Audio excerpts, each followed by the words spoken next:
चलो इधर देखते हैं। तो एलपीपी क्या होता है वो समझा दिए थे, ठीक है ना। तो इधर देखते हैं, अब इसका ग्राफ खींचना सीखना है, ठीक है ना। इसका ग्राफ कैसे खींचेंगे ये मेन इंपॉर्टेंट है। तो हम बता रहे थे कि सबका ग्राफ खींचने का अलग अलग रूल होता है, रूल बाद में हम पढ़ाएंगे, टाइम मिलेगा तो हम लोग अच्छे से पढ़ेंगे उसको, ठीक है ना। अभी फिलहाल हम ऐसा तरीका बताना चाह रहे हैं ना कि तुम लोग का ग्राफ अच्छे से बन जाए, ठीक है ना। तो उसके लिए क्या करना है ना, जैसे इसका ग्राफ खींचना है, तो इनक्वालिटी का ग्राफ, कोई भी इनक्वालिटी का ग्राफ खींचना हो ना, तो जहां पर इक्वल का साइन, इनक्वालिटी का साइन रहता है ना, उसको हटा देते हैं और उसके जगह पर इक्वल का साइन लेके ग्राफ खींचते हैं, ठीक है ना। तो इसका अगर ग्राफ खींचना हो, पहला नंबर क्वेश्चन है कि इसका अगर ग्राफ खींचना हो तो एक्स माइनस वाई बराबर कितना 2, इसका ग्राफ खींचेंगे, ठीक है ना। और जैसे 10th में खींचना सीखे हैं ना, बस वैसा ही खींचना है। तो यहाँ पर देखो था, यहाँ पर y को 0 पुट करेंगे ना, y को 0 पुट करके x निकालेंगे, तो y को 0 पुट करके x निकालेंगे तो 2, x को 0 पुट करके y निकालेंगे तो -2। इतना समझ में आ गया। अच्छा इधर सब आदमी देखना है, ये x ये y, ठीक है ना। अच्छा x एक्सिस पर y कोऑर्डिनेट सब क्या होता है, 0 होता है, इसलिए x एक्सिस का इक्वेशन जो होता है ना y इक्वल टू 0 होता है। ये क्लियर है। और y एक्सिस पर जितना भी बिंदु होता है सबका x कोऑर्डिनेट क्या होता है, 0 होता है, 10th से ही पढ़ते आ रहे हैं, 9th से भी। तो इसलिए इसलिए इसका अगर बात करते हैं x कोऑर्डिनेट का, तो x कोऑर्डिनेट क्या हो जाएगा, 0 हो जाएगा। y एक्सिस पर x कोऑर्डिनेट 0 होता है, इसलिए y एक्सिस का इक्वेशन x इक्वल टू 0 होता है, ठीक है ना। और x एक्सिस पर y 0 होता है, चलते इसका इक्वेशन y इक्वल टू 0 होता है, इसको x इक्वल टू 0 और ये y इक्वल टू 0, ठीक है। अच्छा इतना समझ में आ गया है।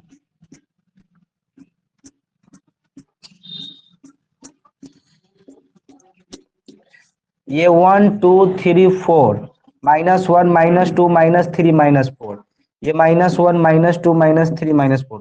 घर पर जाकर सब आदमी अच्छे से नोट कर लेना, अभी ऐसे समझा देते, बहुत टाइम निकल गया है, ठीक है ना। समझने में कोई दिक्कत नहीं होगा, बस जो हम समझाएंगे उतना समझावे करेंगे, ठीक है ना। तो यहाँ पर देखो था, क्या करना है ना कि अब इसका ग्राफ खींचना है। तो ग्राफ खींचना है तो देखो था, यहाँ पर y इक्वल टू 0 है, तो y इक्वल टू 0 किस एक्सिस का इक्वेशन हो जाएगा, x एक्सिस पर। x एक्सिस पर कितना लेना है, 2 लेना है, तो x एक्सिस पर 2 यहाँ पर आ जाएगा, तो यहाँ पर पॉइंट कर लेंगे, ठीक है ना। अच्छा x equal to 0 y axis का इक्वेशन होता है, और y एक्सिस पर कितना लेना है, -2, तो -2 यहाँ पर हो जाएगा, ठीक है। अब क्या करेंगे कि ये दोनों को आपस में ऐसे मिला देंगे, दोनों डॉटेड से मिलाना है, इनक्वालिटी का ग्राफ खींचना है ना, तो इसको डॉटेड से मिला देंगे ऐसे। तो ये दोनों पॉइंट को मिला देंगे, इसको भी आगे बढ़ा देंगे और इसको भी एक्सटेंड कर देंगे, मतलब आगे बढ़ा देंगे, ठीक है ना। उसके बाद देखेंगे कि यहाँ पर बराबर का साइन है ना, इक्वल का साइन, तो ये जो डॉटेड है ना इसको ठीक बना लेंगे, डॉटेड है इसको लाइन बना लेंगे अच्छे से। पहले हमेशा डॉटेड से ग्राफ खींचना है, ठीक है ना। तो ये जो ग्राफ हो गया, ये ग्राफ हो गया x प्लस वाई, अब बराबर जो है ना, बराबर 2 का ग्राफ हो गया। लेकिन हम लोग को जो ग्राफ खींचना है लेस देन इक्वल टू 2 का ग्राफ खींचना है, ठीक है ना। तो कैसे ग्राफ खींचना है, इतना तो हम लोग पहले से जानते हैं, इतना हम लोग 9th क्लास से सीख रहे हैं ग्राफ, ठीक है ना। अब इसके आगे हम लोग जाना है 11th क्लास में, ठीक है ना। तो 11th क्लास में जाने के लिए कुछ नहीं करना है, एक ऐसा पॉइंट लेना है ना जो इस ग्राफ पर नहीं रहना चाहिए। कोई भी पॉइंट ले सकते हैं, लेकिन एक ऐसा पॉइंट लेंगे ना जो ग्राफ पर नहीं रहना चाहिए, ग्राफ से अलग रहना चाहिए। तो ये ओरिजिन ले लेते हैं, ओरिजिन का नियामक आसान होता है, 0 0 होता है, तो इस चलते हम यहाँ से जो है ना ओरिजिन ले लेते हैं। तुम कोई भी पॉइंट ले सकते हो, ठीक है ना। तो ओरिजिन ले लेते हैं, ठीक है ना।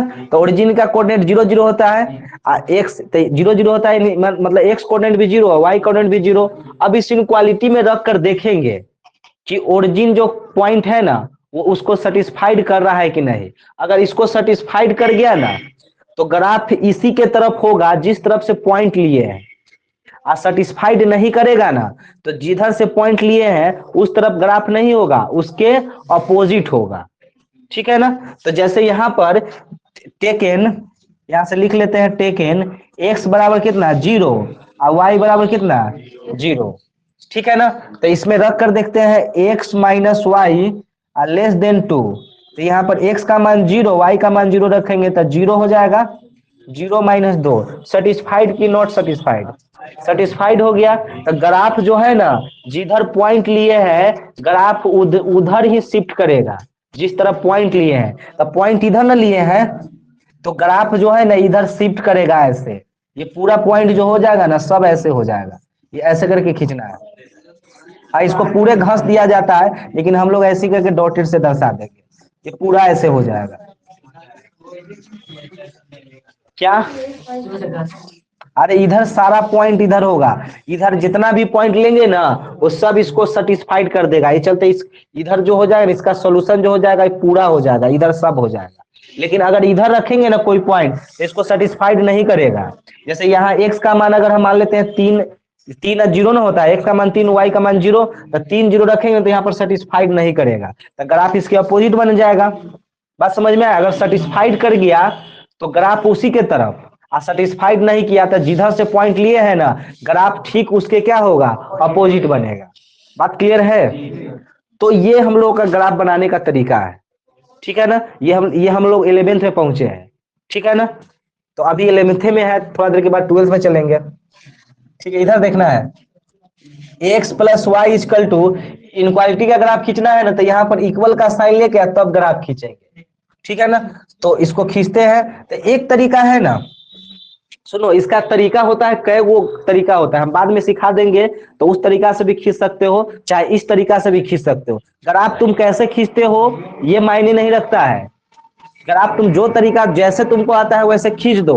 वहां पर ग्राफ को दिखाना नहीं होता है कि तुम ऐसे ऐसे करके खींच रहे हो, बस वहां पर ग्राफ खींचा हुआ रहना चाहिए, ठीक है ना। तो हम ऐसे अभी सिंपल मेथड से बता देते हैं, कुछ नहीं करना है। यहाँ पर भी एगो बॉक्स बना लेंगे, ठीक है ना। और जब बाद में सिखा देंगे तो दूसरे तरीका से बनाना है, ठीक है ना। तो क्या करेंगे कि अगर 0 0 ले लेते हैं तो दोनों 0 हो जाएगा, दोनों 0 हो जाएगा, ठीक है ना। तो ये मूल बिंदु से गुजरेगा। और यहाँ पर x का मान 1 लेंगे तो y का मान -1, इसका मान 2 लेंगे तो ये कितना -2 हो जाएगा। आप सबसे पहले इसका ग्राफ खींच लेंगे, जैसे 10th में खींचते थे ना वैसा ही हम यहाँ पर भी खींच लेंगे ऐसे, ठीक है। तो यहां से देखते हैं ये 1 2 3 1 2 3 1 2 3 तीनों पॉइंट ले लेते हैं, लिखने में टाइम लगता है, तुम लोग अच्छे से लिख लेना। 1 2 3 -1 -2 -3 -1 -2 -3, ठीक है ना। तो 0 0 तो यहाँ पर हो जाएगा, 1 यहाँ और -1 यहाँ, तो यहाँ पर हो जाएगा। फिर 2 यहाँ और -2 कहाँ, यहाँ। अब तीनों पॉइंट को आपस में मिलाएंगे तो ऐसे गुजरेगा, ये ऐसे गुजरेगा, ठीक है ना। तो ऐसे गुजरेगा तो ये ग्राफ जो हो गया ना x plus y is equal to किसका, 0 का ग्राफ हो गया, ठीक है ना। अब हम लोगों को अब अभी हम लोग x प्लस वाई बराबर 0 का ग्राफ खींच लिए। अब हमको इनक्वालिटी का ग्राफ खींचना है। तो इतना तो ग्राफ हम लोग पहले से जानते हैं। अब इनक्वालिटी का ग्राफ खींचना है ना तो कुछ नहीं करना है, एक ऐसा पॉइंट लेना है ना जो इस ग्राफ पर नहीं रहना चाहिए। अब अगर ओरिजिन ले लेंगे तो ग्राफ पर आ जाएगा। तो अब ओरिजिन नहीं लेंगे, या तो इधर का कोई पॉइंट लेंगे, चाहे इधर का, चाहे ऊपर का, चाहे नीचे का, कहीं से भी कोई पॉइंट लेंगे। तो हम आसान लेने के लिए ये वाला पॉइंट ले लेते हैं, क्योंकि इसका नियामक जो हो जाएगा कितना हो जाएगा, 1 0 हो जाएगा। यानी टेकिंग x का मान 1 ले लेते हैं और y का मान 0 ले लेते हैं, ठीक है ना। तो यहां से हो जाएगा x plus y greater than कितना, 0। तो यहाँ पर कितना हो जाएगा, 1 ग्रेटर देन कितना, 0। ये भी सेटिस्फाइड कर गया। तो इसका मतलब ग्राफ जो होगा वो जिधर यहाँ पर पॉइंट ले लिए हैं तो ग्राफ इसी के तरफ होगा। तो इसी के तरफ हो जाएगा तो ये हो जाएगा ऐसे, तीर का निशान दे दो, चाहे ऐसे दे दो, ऐसे, ठीक है। तो ये ग्राफ हो जाएगा। तो ग्राफ समझ में आया, कोई दिक्कत नहीं ग्राफ समझने में। तो ऐसे करके हम लोग ग्राफ खींच सकते हैं। उसी तरह से इसका भी ग्राफ है, तो इसको ऐसे क्रॉस व्रॉस करके और उसके बाद पहले बराबर का साइन लेकर और तब ग्राफ खींचना है। इसको भी बता ही देते हैं, ठीक है ना। आराम से हम लोग पढ़ते हैं।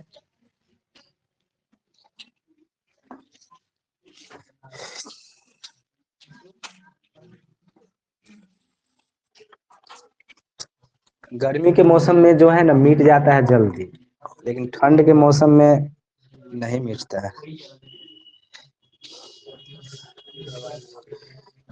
ए और डी को हम लोग आराम से पढ़ेंगे, उससे बोर्ड में बहुत कम क्वेश्चन रहता है, उसको हम पढ़ाएंगे, आराम से पढ़ाएंगे। लेकिन अब हम लोगों को 2 चैप्टर बचा हुआ है, फंक्शन और एरिया, ये दोनों को कंप्लीट हम कर देंगे संडे तक, चाहे जैसे हो, ठीक है ना।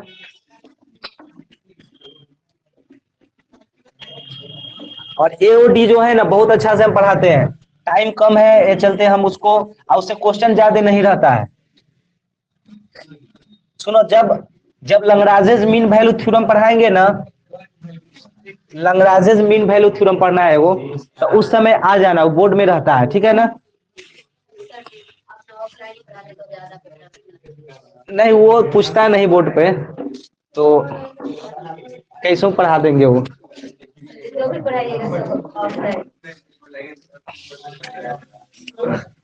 सुनो, इधर इधर देखो तो इसको ग्राफ खींच के बताते हैं। खला नहीं, इसको ऐसा करो ना कि इसको ऐसे क्रॉस कर देंगे, क्रॉस नहीं, हम लोग को तो बराबर का साइन लेकर ग्राफ खींचना है।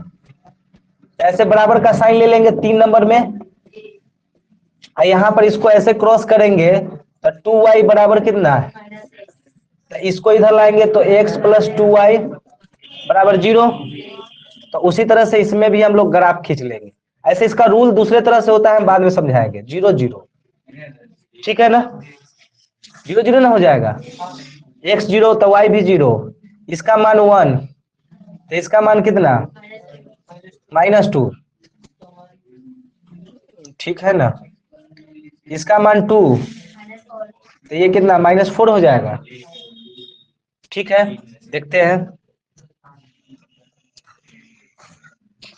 इसका ग्राफ खींचते हैं। देखो तो ग्राफ खींचते हैं इसका, ये 1 2 3 4 कहाँ, ये तो इधर जाएगा, ये कितना -1 होगा। कैसे, x का मान यहाँ पर 2 रखेंगे, अच्छा इसमें रख रहे हैं, रुको रुको, इसमें रखेंगे, सुनो सुनो, इसमें 1 रखेंगे तो बटा में आ जाएगा। सुनो सुनो, हल्ला नहीं करो, इसमें नहीं रखते हैं, तो बटा में आ जाएगा, बटा में, बटा से हमको बचना ना है, तो ये इसमें रख लेते हैं, y का मान इसमें 1 रखते हैं तो ये -2 हो जाएगा, ठीक है ना। इसमें इसमें y का मान 2 रखते हैं तो ये कितना हो जाएगा -4 हो जाएगा, बटा से हमको बचना है, ठीक है। तो अब आगे बढ़ते हैं। सुनो, ये तो 0 0 यहाँ पहले इसको लिख लेते हैं, ये 1 2 3 4 यहाँ पर कितना 1 2 3 4 -1 -2 -3 -4 -1 -2 -3 -4। अब सुनो, 0 0 यहाँ पर हो जाएगा, x का मान -2 तो -2 यहाँ, और y का मान +1 तो यहाँ पर आ जाएगा, ठीक है ना। x का मान कितना, हाँ हाँ, x का मान -4 तो y का मान कितना 2, तो 2 कहाँ जाएगा, यहाँ पर आ जाएगा, ठीक है ना। इसको इसको ऐसे करके मिला देंगे, क्या, हाँ डॉटेड से खींचना है, ठीक है।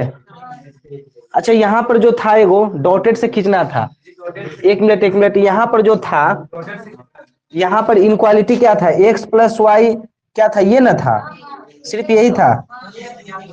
सुनो सुनो, तो यहाँ पर जो है ना गड़बड़ हो गया, यहाँ तो डॉटेड से खींचना था, यहाँ इक्वल का साइन रहता तब ना इसको ठीक बनाते, तो इक्वल का साइन नहीं था, ठीक है ना। यहाँ पर चलेगा क्योंकि पहले तो डॉटेड से खींचना है, मतलब बोल दिया पहले क्या करना है, डॉटेड से खींचना है, उसके बाद इक्वल का साइन है ना, तो जल्दी इसको अच्छा से बना लेंगे, ठीक है। उसके बाद हम लोगों को एक ऐसा पॉइंट लेना है जो इस ग्राफ पर नहीं रहना चाहिए, तो कोई भी ले लेते हैं, जैसे यहाँ पर 1 ले लेते हैं, तो 1 यहाँ पर अगर लेंगे तो इसको सेटिस्फाइड करेगा। जैसे यहाँ पर y का मान तो 0 हो जाएगा, यहाँ 1/2 हो जाएगा, सेटिस्फाइड कि नॉट सेटिस्फाइड, सेटिस्फाइड हो जाएगा, तो इसका ग्राफ जो हो जाएगा ना क्या हो जाएगा, इधर हो जाएगा, ठीक है। तो ये हम लोग को 11th में ग्राफ सीखना था, तो यहाँ पर इसका यूज है, तो हम बता दिए कि यहाँ पर कैसे ग्राफ होगा, ठीक है ना। इसको ऐसे डीप में ग्राफ हम सिखाते हैं बहुत, ठीक है ना, बहुत ज्यादा पढ़ाते हैं ग्राफ। क्या किसी को कोई दिक्कत है, कोई दिक्कत, आगे बढ़ते हैं। ऐसा ग्राफ बना होगा मोबाइल में, ऐसा ही ना ग्राफ है, हाँ बना हुआ है ना।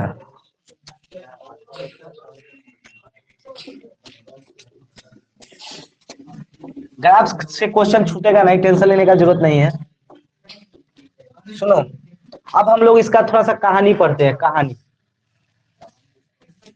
अब कहानी थोड़ा समझाते हैं। मोबाइल कहाँ रख दिए?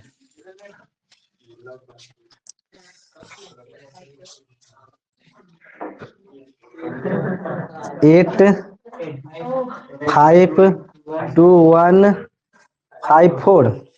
ठीक है, ठीक है। सुनो सुनो, अच्छा ठीक है, हम याद तो हमको हो ही गया, 8 5 2 1 5 4।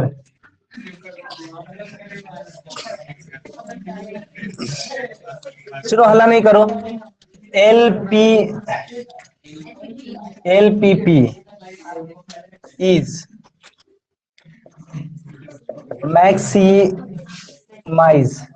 मैक्सिमाइज Z बराबर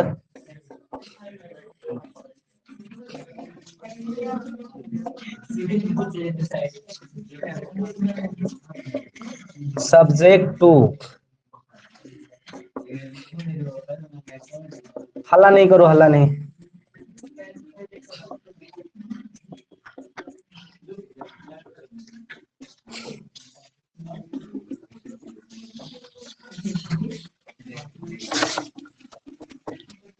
X greater than equal to 0, Y greater than 0। ठीक है ना? सुनो, क्वेश्चन जो होता है ना LPP का, वो कभी कभी लैंग्वेज में रहता है। ठीक है ना? इस तरह से अगर लिखा रहता है ना, तो इसको LPP का जो होता है ना, LPP का लैंग्वेज कहा जाता है, इस तरह से। ठीक है ना? मतलब LPP का मतलब अगर लैंग्वेज में लिखना हो तो उसको इस तरह से लिख देते हैं, तो LPP का लैंग्वेज कहलाता है। और नहीं तो भाषा में लिखा रहता है ना, तो उसको भाषा को तोड़कर इस फॉर्मेट में लिखना पड़ता है, इक्वेशन फॉर्म में लिखना पड़ेगा। ठीक है ना? तो अभी तो इक्वेशन फॉर्म में लिखा हुआ है, बात समझ में आया? तो अभी तो लिखा हुआ है। तो सुनो, तो इसमें हम लोग को बहुत सारे क्वेश्चन बनाने से ऐसा ही क्वेश्चन हम लोगों को ग्राफ खींचने के लिए कहेगा। तो इस ग्राफ को खींचने के लिए सबसे पहले इसमें का सारा पॉइंट हम लोग को समझना पड़ेगा। ठीक है ना? तो पहले सारे पॉइंट को समझाते हैं, उसके बाद ग्राफ खींचते हैं, क्योंकि लिख लिख के समझाएंगे तो पॉइंटें बहुत ज्यादा है। तो इसलिए ऐसे समझा देंगे तो समझ में आ जाएगा। ठीक है ना? इसमें देखो लिखा हुआ है कि इन द गिवन एग्जाम्पल, सब आदमी आप देखो मोबाइल में। अच्छा बोलेंगे इधर तो देख लेना। सुनो, चाहे इधरे देखो ना, छोड़ो मोबाइल को, छोड़ो। देखो, in the given example objective function, हम लोग को जानना है कि ऑब्जेक्टिव फंक्शन किसको कहते हैं। डिफिनेशन, डिफिनेशन थोड़ा जानेंगे तो फायदा करेगा। तो ऑब्जेक्टिव फंक्शन उसको कहते हैं कि जिस फंक्शन को मैक्सिमाइज या मिनिमाइज करना रहता है ना, उसी को ऑब्जेक्टिव फंक्शन कहते हैं। तो LPP के लैंग्वेज में दिया हुआ है, तो किसको मिनिमाइज या मैक्सिमाइज करना है? इसी को ना, जेड को ही ना मैक्सिमाइज या मिनिमाइज करना है।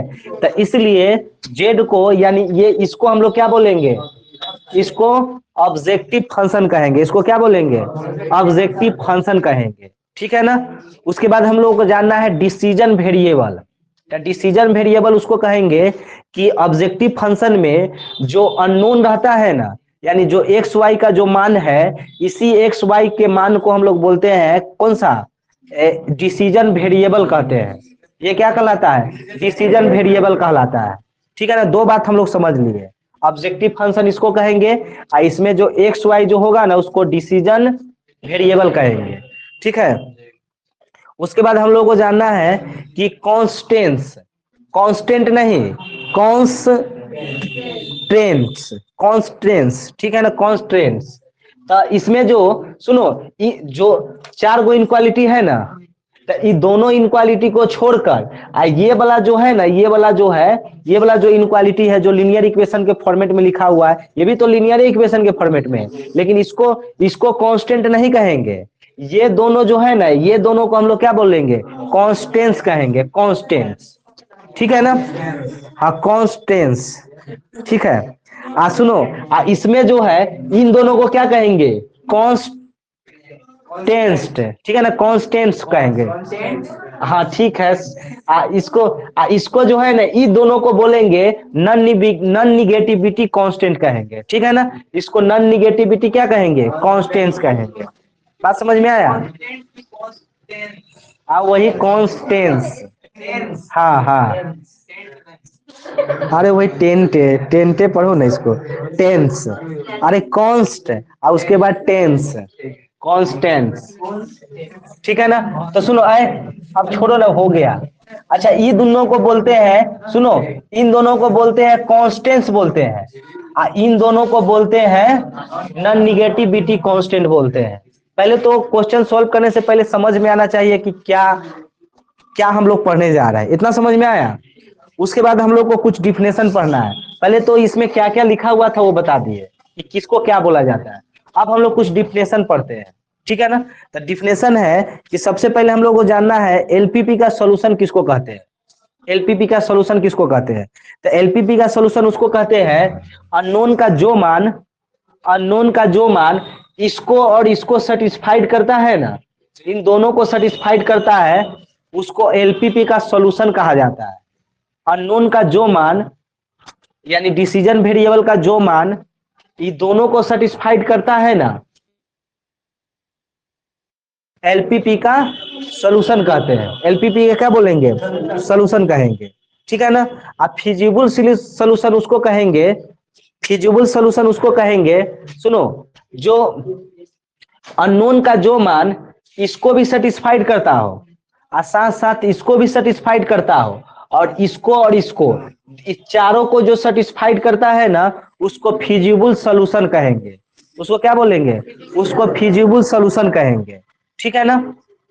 फिजिबल सॉल्यूशन लिखा हुआ है सब, इतना क्लियर है। सब इसमें लिखा हुआ है, तुम पढ़ोगे तो सब समझ में आ जाएगा, ठीक है ना।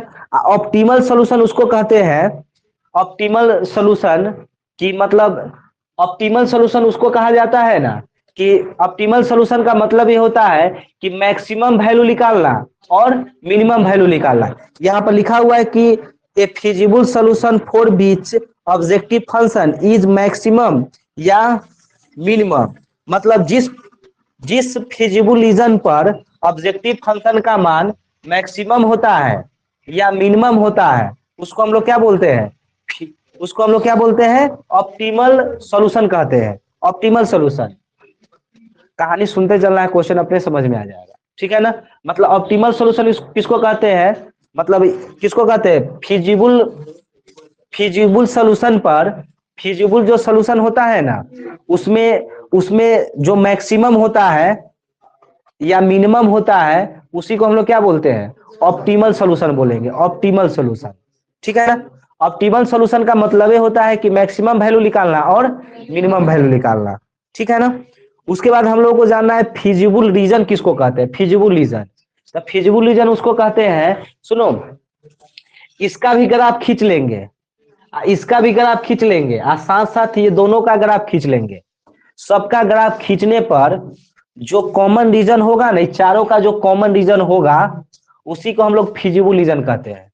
जैसे इसका भी ग्राफ खींच लेंगे, यानी सारे कांस्टेंट सबका भी ग्राफ खींच लेंगे, और सारे नॉन निगेटिविटी कांस्टेंट का ग्राफ खींच लेंगे, और खींचने पर जो, खींचने पर इधर इधर समझो ना, खींचने पर जो कॉमन रीजन होगा ना, जो कॉमन रीजन होगा जो सब में आएगा, उसी को हम लोग क्या बोलेंगे, फिजिबल रीजन बोलेंगे।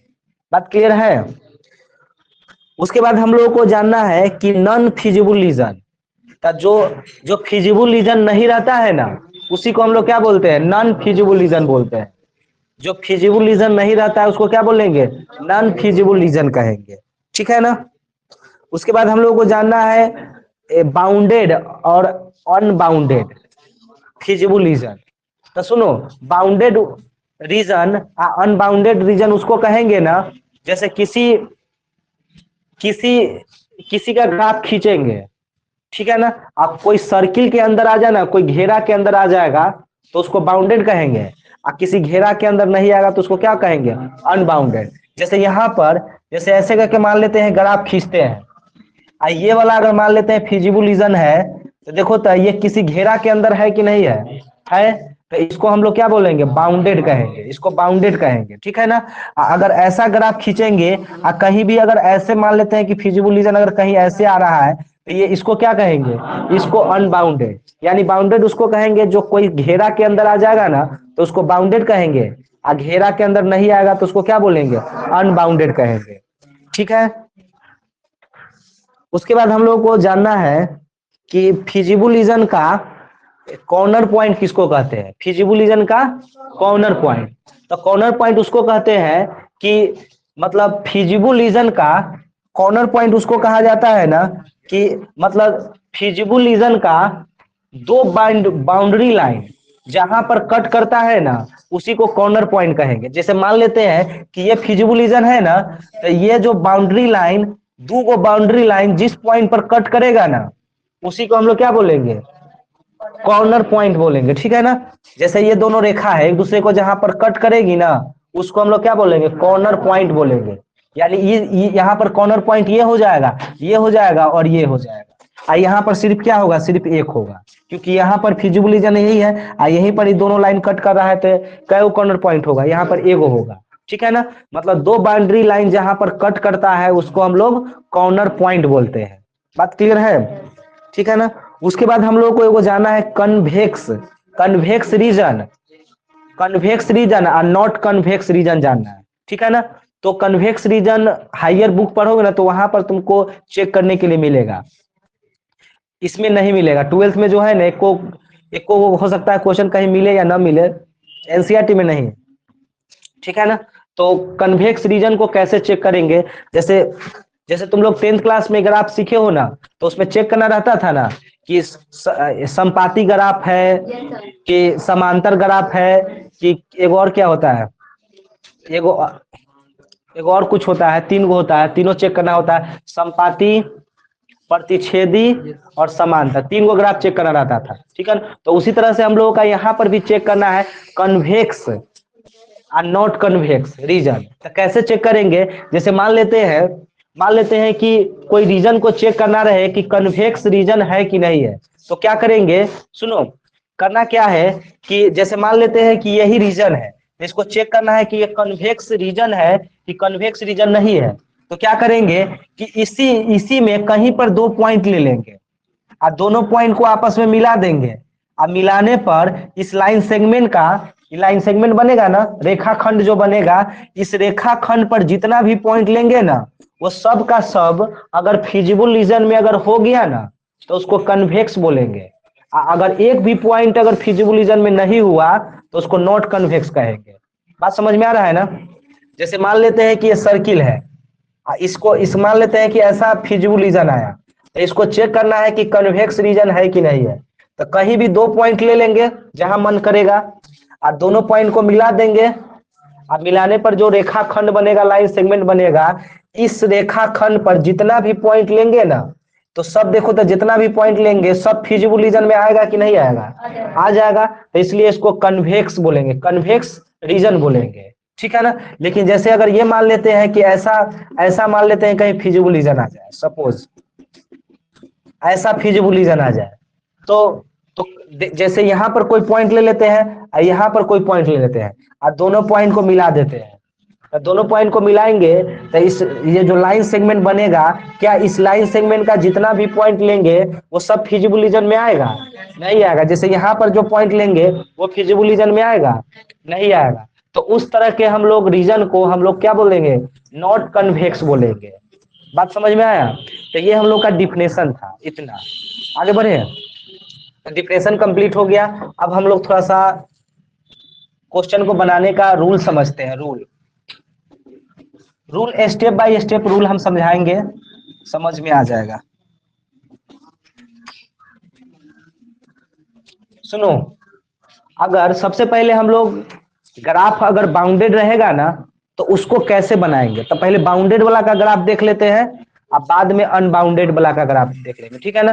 दो तरह का ग्राफ पूछा जाता है, एक बाउंडेड है एक अनबाउंडेड। तब पहले बाउंडेड वाला का रूल समझते हैं कि बाउंडेड वाला ग्राफ रहेगा ना तो उसको, बाउंडेड अगर ग्राफ रहेगा ना तो उसको बनाने का तरीका क्या होना चाहिए, ठीक है ना।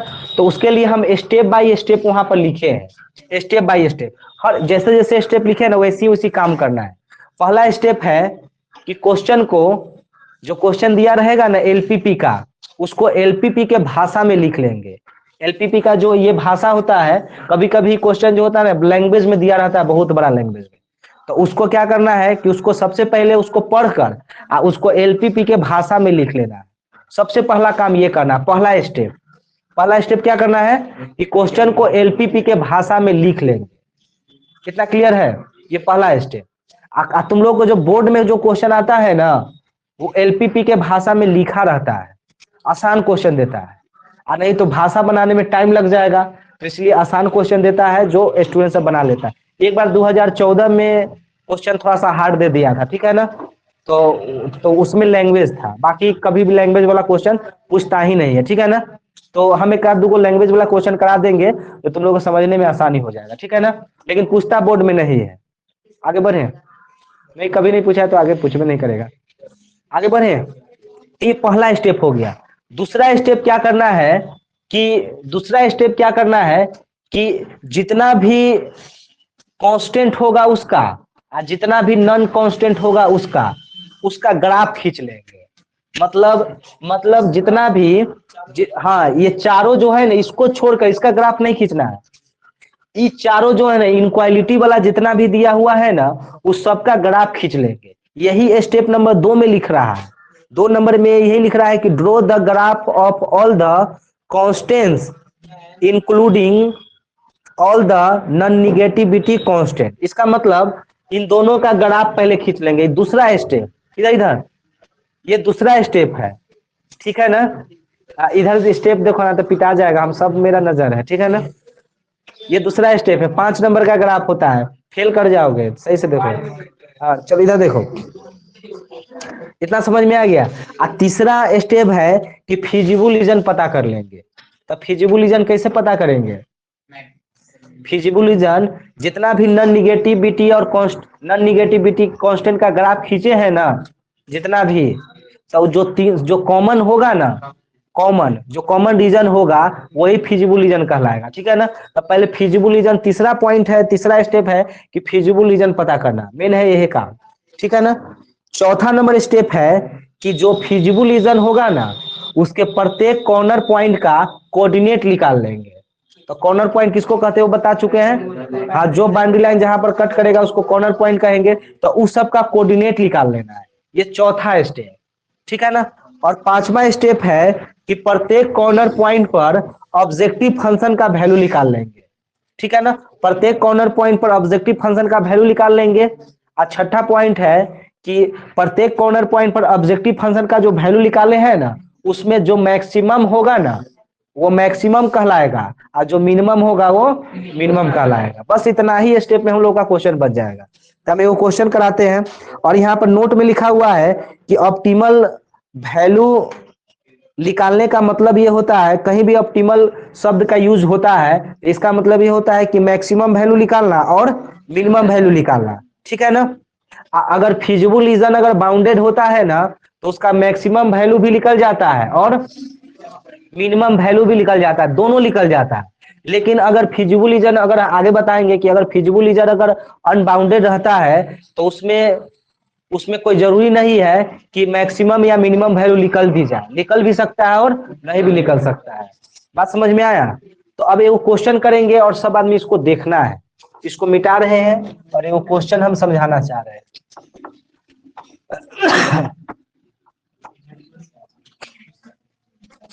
इसमें बहुत अच्छा से लिखा हुआ है, जब तुम लोग को दिक्कत नहीं होगा, नोट नहीं हो करोगे तो घर पर अच्छे से नोट कर सकते हो। सुनो, ये क्वेश्चन ऐसे है कि solve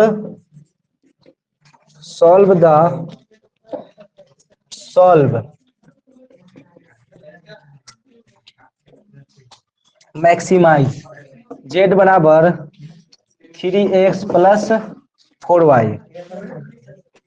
subject to x plus y less than 4, और x का मान 0 से बड़ा और y का मान भी 0 से बड़ा, ठीक है ना। पहले इसको देखो, उसके बाद हम ट्रिक भी बताएंगे इसमें फिजिबल रीजन पता करने का। बहुत सारा को दिक्कत होता है कुछ स्टूडेंट को, सुनो, सबसे पहले यही हम लोग को बोर्ड में ऐसा ही क्वेश्चन पूछेगा। तो ये दोनों तो सब में रहता ही है, किसी किसी में नहीं रहता है, लेकिन यहाँ पर लीनियर इनक्वालिटी की संख्या कभी कभी एक दे देगा, कभी दो देगा, कभी तीनों दे सकता है, कभी चारों दे सकता है। तो जितना ज्यादा देगा उतना डिफिकल्ट होगा, बात समझ में आया। और जितना कम देगा उतना आसान होगा। तो दो गो तो कम से कम देता ही है। तो पहले एक वाला देख लेते हैं, फिर दो वाला देखेंगे, फिर तीन वाला भी देखेंगे, ठीक है ना। तो देखो सबसे पहले क्या करना है ना, पहला स्टेप है कि एलपीपी के भाषा में लिख लेंगे, तो लिखा हुआ है। और दूसरा स्टेप ये है कि पूरे का ग्राफ खींच लेंगे। तो पहले ग्राफ खींच के देखते हैं।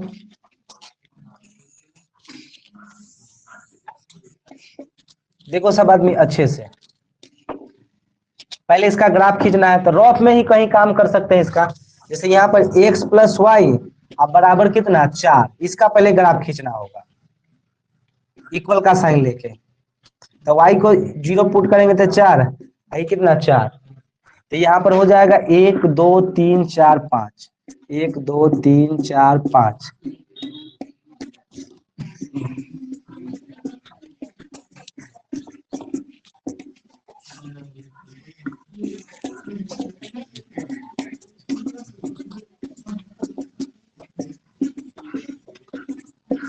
ठीक है ना।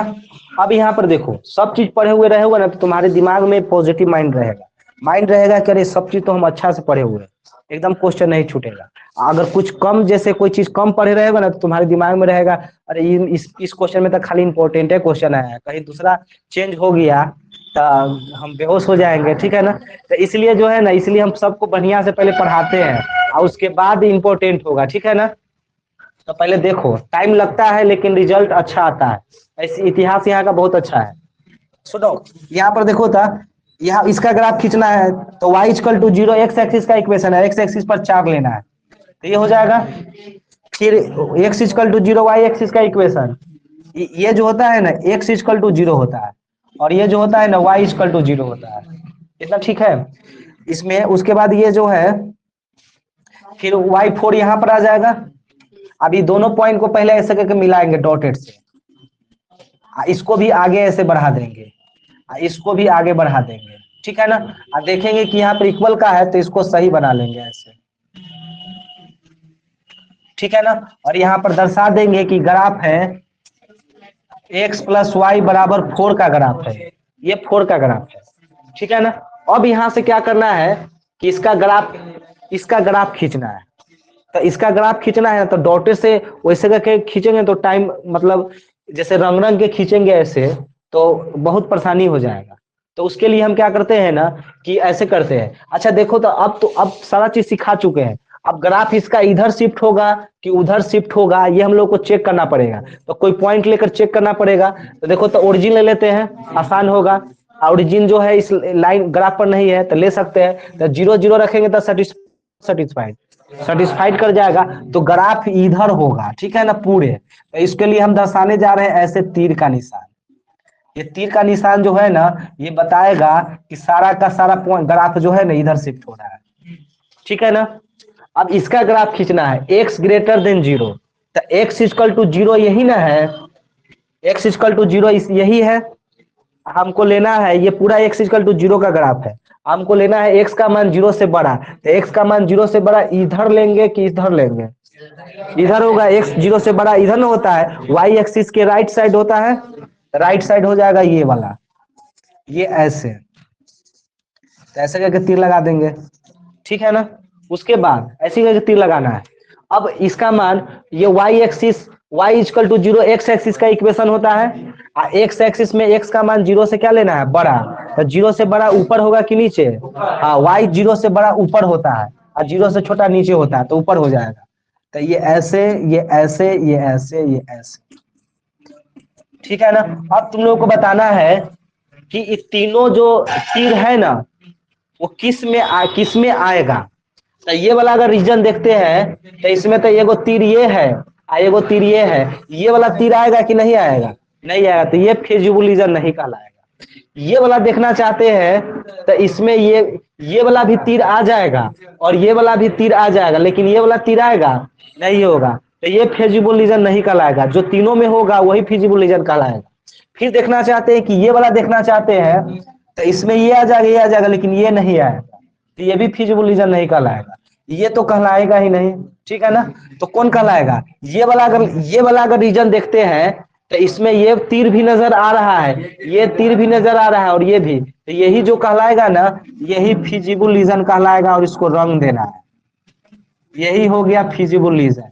तो मेन तो है फिजिबल रीजन पता करना, फिजिबल रीजन पता करना, ठीक है ना। अब फिजिबल रीजन पता करने का तो ऐसे करके हम लोग, मेन तरीका होता है फिजिबल रीजन को ऐसे पता करना, ठीक है ना। अब जो है, सो रहा है क्या, इधर देखो, इधर, ठीक है ना। चलो इधर देखो, इधर इधर, इतना समझ में आया। अब जो है, अच्छा, हम फिजिबल रीजन तो ऐसे करके पता करने का तरीका होता है, ठीक है ना, ये तरीका हो गया फिजिबल रीजन का। लेकिन एगो ट्रिक बता देते हैं फिजिबल रीजन पता करने का, ठीक है ना। फिजिबल रीजन पता करना है ना, तो एगो ट्रिक है, सुनो। अब जब कभी भी x का मान भी 0 से बड़ा हो जाए और y का मान भी 0 से बड़ा हो जाए, ठीक है ना, जब कभी भी ऐसा हो, ठीक है ना, तो देखो एक बात समझो, हमेशा ऐसा ही देता है क्वेश्चन, तुम्हारे बुक में भी ऐसा ही क्वेश्चन होगा, जो भी क्वेश्चन बनाओगे। तो सुनो, तो ये भी 0 से बड़ा और y भी 0 से बड़ा, तो वो जो होता है ना, हमेशा उसका फिजिबल रीजन फर्स्ट क्वाड्रेंट में होता है। क्योंकि इधर अगर इस क्वाड्रेंट में जाएंगे ना, तो ये वाला तो तीर आ जाएगा, लेकिन ये वाला तीर नहीं आएगा, तो इसमें तो होगा ही नहीं। इसमें जाएंगे तो ये तो होगा ही नहीं, इसमें जाएंगे तो होगा नहीं, होगा। तो ये चलते ये दोनों अगर ग्रेटर देन होगा ना, तो पक्का फर्स्ट क्वाड्रेंट में हमको देखना है फिजिबल रीजन, ना इधर देखना है ना उधर देखना है, किसमें देखना है, फर्स्ट क्वाड्रेंट में देखना है। ये पहला बात, ये पहला ट्रिक हो गया, ठीक है ना। दूसरा ट्रिक ये है कि अगर यहाँ पर, अगर ये वाला जो है ना, जितना भी कांस्टेंट टर्म, कांस्टेंट सब दिया रहेगा, इसको छोड़कर जो ये वाला जो दिया रहेगा ना, अगर लेस देन का साइन होगा ना, तो ग्राफ नीचे आएगा हमेशा। अभी जैसे ग्राफ क्या आया है, नीचे। और ग्रेटर देन का साइन होगा ना, तो ग्राफ ऊपर जाएगा हमेशा, क्या जाएगा, ऊपर जाएगा। बात समझ में आएगा, ये दूसरा ट्रिक था, ठीक है ना। और नहीं तो ट्रिक से नहीं, अगर बढ़िया से बनाना चाह रहे हैं तो बस जैसे हम बताए हैं ना वैसे चेक करेंगे, तो कहीं गलती नहीं होने का संभावना है, कहीं गलती नहीं होगा। कहीं डाउट हो तो वैसे बना लेना है, ठीक है ना। कमजोर स्टूडेंट के लिए ट्रिक यूज करना है, और तेज स्टूडेंट तो पहले चेक करके बनाएगा, अच्छे से बनाएगा। बात समझ में आया। तो ये हो गया। तो हम देख रहे हैं कि फर्स्ट क्वाड्रेंट में ही देखना है, फर्स्ट क्वाड्रेंट। जैसे ही क्वेश्चन मेरे सामने आया तो हम देखेंगे कि अरे दोनों बड़ा, 0 से बड़ा है, फर्स्ट क्वाड्रेंट में ही देखना है। यहाँ लेस देन है, इसका मतलब नीचे वाला देखना है, तो नीचे वाला तो यही ना हो जाएगा। और ग्रेटर देन रहता तो अरे ऊपर वाला, अच्छा तो ऊपर वाला ये रंग देते, ठीक है ना। तो बस इतना ही फिजिबल रीजन पता करके आगे बढ़ जाते हैं। तो दो गो पॉइंट, दो गो ट्रिक से हम लोग फिजिबल रीजन पता कर सकते हैं।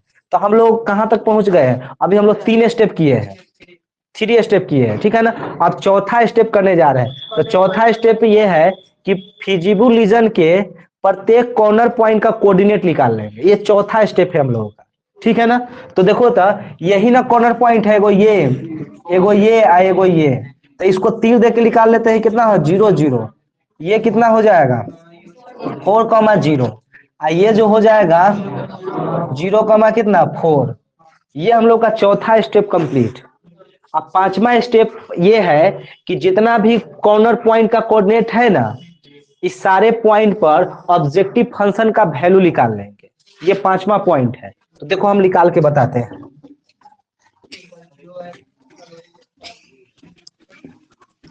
घर पर जाके क्वेश्चन समझ समझ के और उसको बनाना है। देखो तो इधर से गिवन जेड बराबर कितना, 3x + 4y, ये दिया हुआ है, हला नहीं। तो हम लोग पहले एट इस पॉइंट पर निकालते हैं, 0,0। तो यहाँ पर देखो तो जेड का मान 3 गुने 0 और 4 गुने 0, ठीक है ना। आप बराबर कितना हो जाएगा, 0। इसको बंद करना दो, इसे रिंग टोन भी ऐसा लगाता है ना। तो ये ठीक है ना। आप सुनो, यहाँ से 4, कितना, 0। सुनो, तो यहाँ पर जेड का मान निकालेंगे, 3 गुने 4, हल्ला नहीं करो।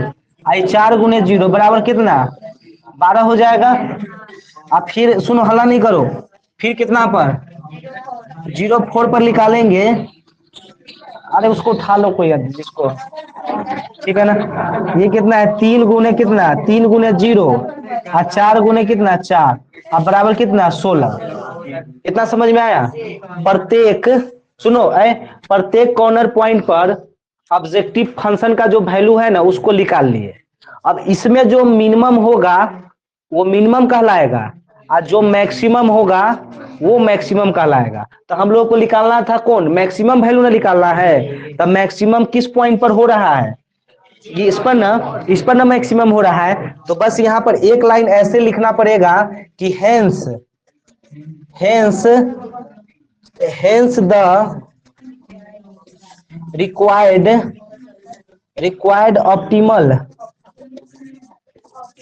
ऑप्टिमल सॉल्यूशन इज, ठीक है ना। और उसके बाद किस पॉइंट पर x का मान कितना 0, y का मान 4 और z मैक्सिमम कितना, z मैक्सिमम 16। तो ये हम लोग का ग्राफ कंप्लीट हो गया। इससे ज्यादा एक पॉइंट नहीं लिखना है। जिसको नहीं आता है ना 75 को बात लिखा देता है, और स्टूडेंट सब बेहोश होते रहता है, उससे क्वेश्चन ही नहीं बनता है, ठीक है ना। मतलब इतना बता देगा, इतना समझा देगा ना कि पगलाना शुरू हो जाएगा, ठीक है ना। हम कुछ लिखाए हैं, बस इतना ही से काम चल जाएगा। इतना ही पढ़ के 100 में 100 नंबर आता है, 100 में 96 आता है, ठीक है ना। तो देखो तो ऐसा ही लिखा होगा तो सब चीज ऐसा ही होगा तो हम मिटा देंगे। सब चीज ऐसा ही है, हाँ, क्योंकि जो स्टूडेंट लिखा है बहुत अच्छे से लिखा है, ठीक है ना। आगे बढ़े, सुनो एक आध और अगर आप देख लो। टाइम का वो कितना बज गया, अच्छा अभी 2:41। एगो और जल्दी से ना बता देते हैं।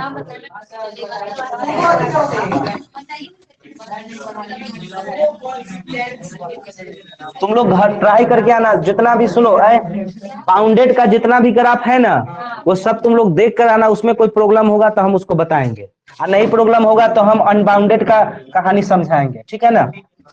कल ये खत्म होकर हम लोग नया चैप्टर की ओर बढ़ जाएंगे।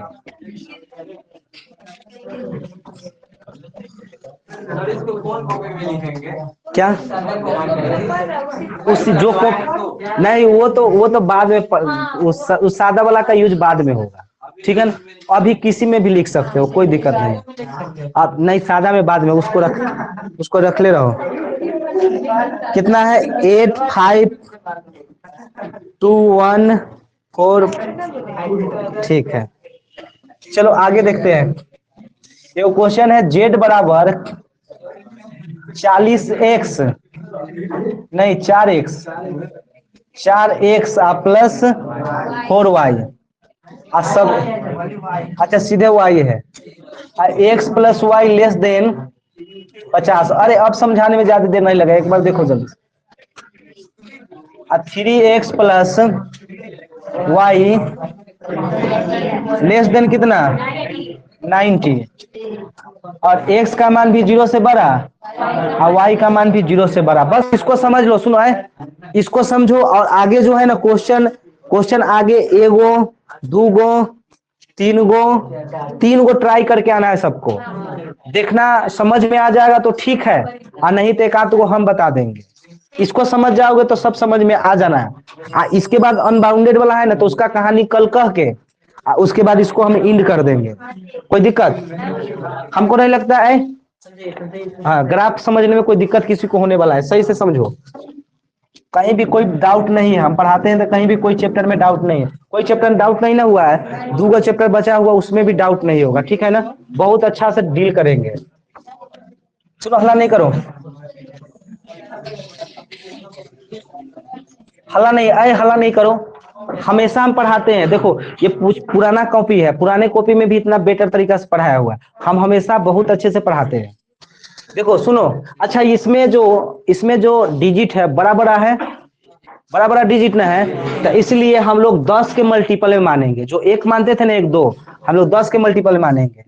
10 20 30 40 50। बस बस बस बस 1 2 3 4 5 6 7 8 9 ये 10 20 30 40 50 60 70 80 90। इधर कम में लिखते हैं, -10 -20।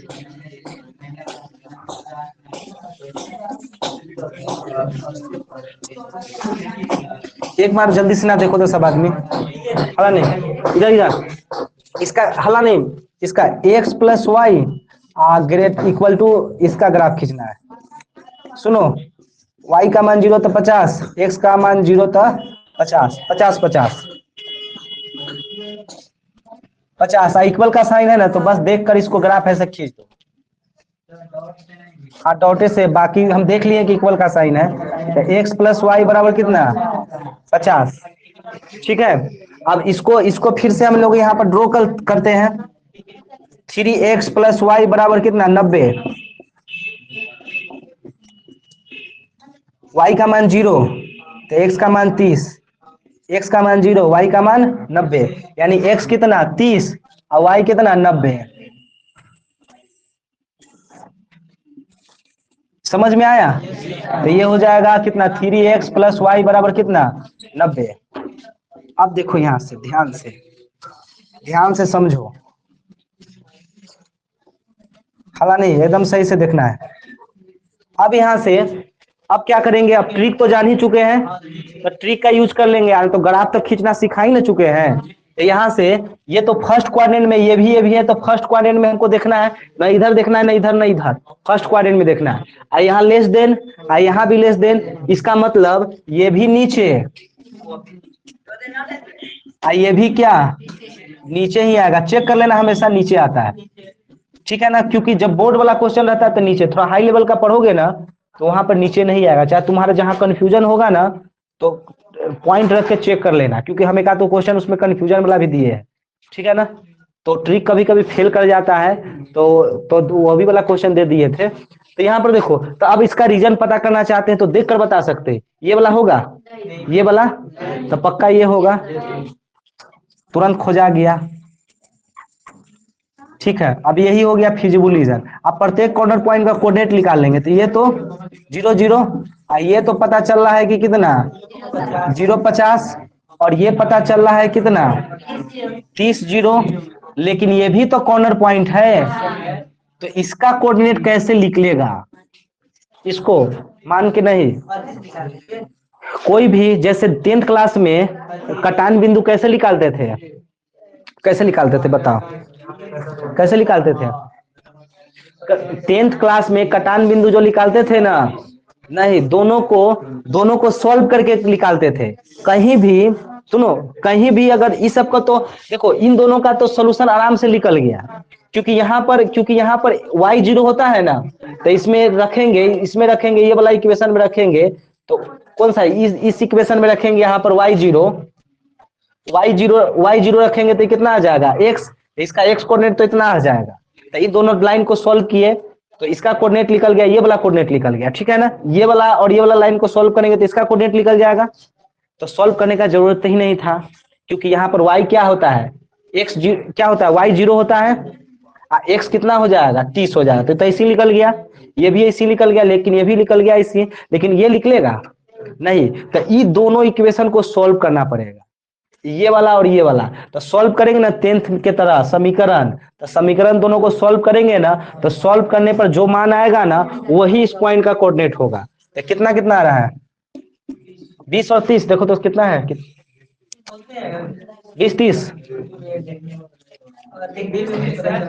20 30 हो जाएगा। हाँ, तब 20 30 हो रहा है। उसके बाद क्या करेंगे सुनो, उसके बाद इस पॉइंट का कोऑर्डिनेट निकाल लेंगे, इस पॉइंट पर ऑब्जेक्टिव फंक्शन का वैल्यू निकाल लेंगे, इस पर भी निकालेंगे, इस पर भी निकालेंगे, इस पर भी निकालेंगे और इस पर भी निकालेंगे, तीनों पर निकाल लेंगे, चारों पर। उसमें जो मैक्सिमम होगा ना वो मैक्सिमम सॉल्यूशन कहलाएगा, ठीक है ना। तो ऐसे जैसे करके निकाले हो ऐसे निकाल लेंगे, और उसके बाद लिख देंगे कि hence the required optimal solution जितना होगा x बराबर इतना, y बराबर इतना, और मैक्सिमम वैल्यू जितना होगा उतना लिख देंगे। समझ में आ गया?